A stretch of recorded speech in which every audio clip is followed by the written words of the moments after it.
This is the video presentation for Lesson 3, Introduction to the LED. This lesson is a quick overview of one of the LEDs we will use in this lab. We'll actually be using 5 different colors of LED. LED stands for Light Emitting Diode. An LED is a diode, and therefore it has polarity, a positive and negative side. An LED is made of plastic with electronics packaged inside of it. The LED actually puts out its own color of light depending on what it is composed of. The red lens is not to give it red light. Some LEDs that give off red light are clear, and the lens has no color.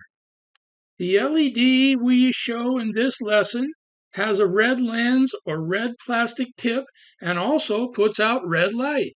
LEDs, as I said, have polarity. They must be installed in a circuit in the correct direction with the negative and positive wired according to the schematic.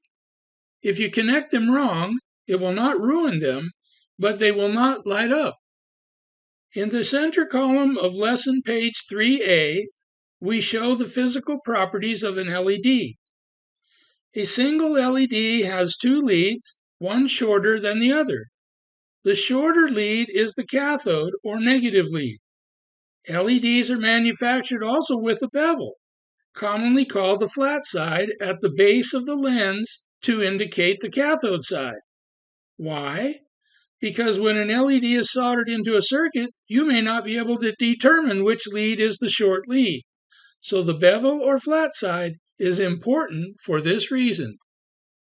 In the third column of the lesson on page 3A, we show the schematic symbol for an LED. You can see that in the middle of the symbol is the diode symbol.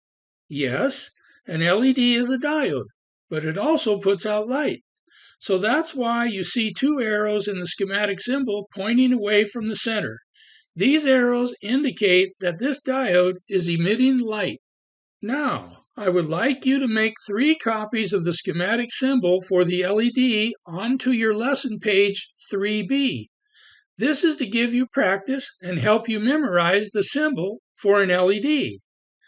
When you've done that, you're ready to go to the video presentation for lesson 4.